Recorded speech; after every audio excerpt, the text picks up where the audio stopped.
Finding the unknown oxidation number of an element in a compound can be quite simple. In this video, I will demonstrate the best technique to use to find the oxidation number of any element in any compound.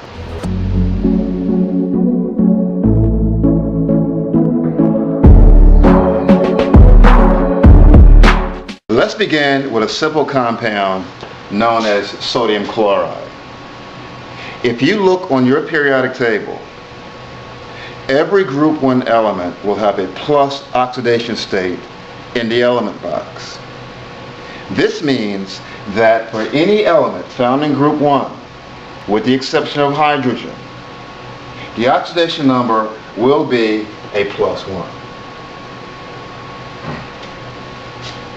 Since all molecules have overall oxidation states of 0, the chloride must have an oxidation number that is -1. When a halogen combines with a metal, that halogen will always have an oxidation state of -1.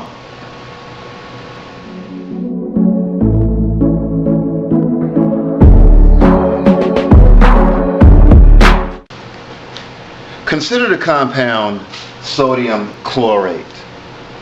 As we said before, all group 1 ions will have a +1 oxidation state.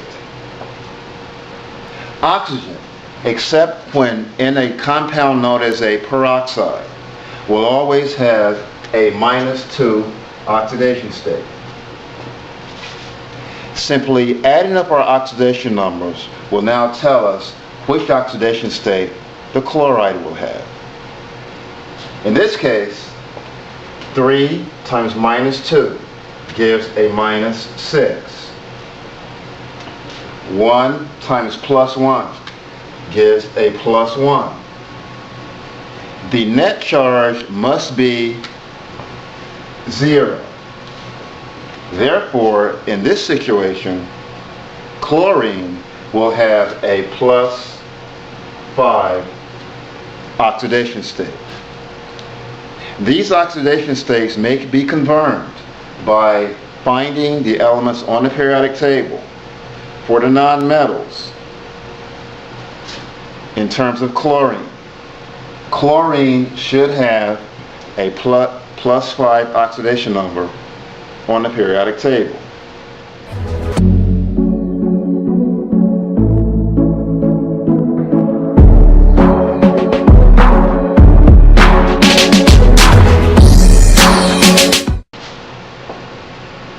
Now let's look at the compound sodium chlorite. Sodium chlorite contains 1 sodium, 1 chlorine, and 2 oxygens. Any element found in group 1 will have a +1 oxidation state, except for hydrogen, which can be +1, or when combined in a compound known as a hydride with a metal, will have a -1. Oxygen will have a -2 oxidation state, with the exception of peroxide compounds. 2 times -2 is -4. 1 times +1 is +1. So in this situation, our chlorine will have a +3 oxidation number. +1 plus 3 gives +4.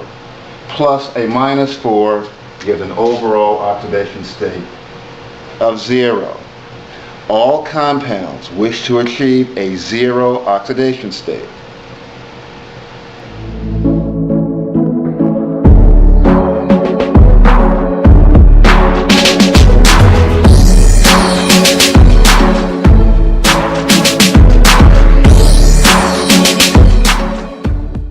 Now let's find the oxidation number of manganese in a compound called potassium permanganate. Potassium, once again, is a group 1 ion. Therefore, Potassium will have a +1 oxidation number. The oxide will have a -2 oxidation number. 4 times -2 is -8. +1, therefore in this case, X is equal to +7. +1 +7 plus or -8 gives me an overall charge of 0.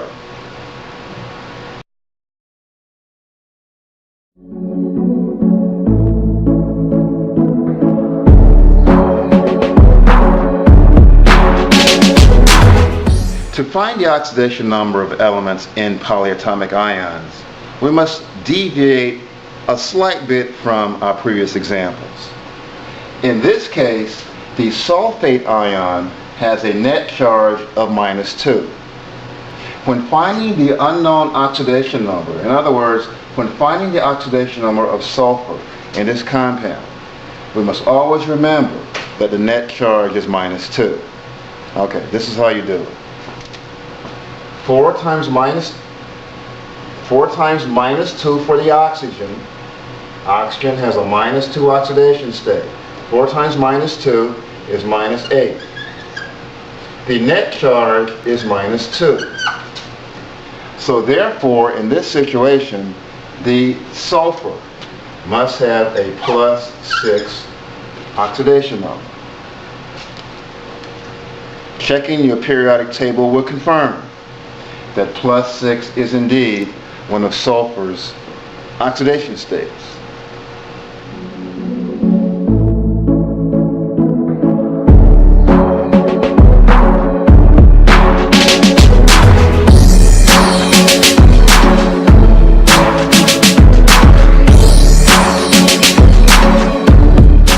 And now let's look at a compound that has a negative hydrogen ion.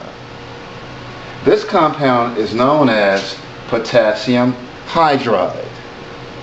Hydrides are compounds that contain hydrogens with negative oxidation states. In this case, once again, potassium, one of the group 1 metals, will have a +1 charge. The net charge will be 0. So in this particular situation, hydrogen will have a -1 charge.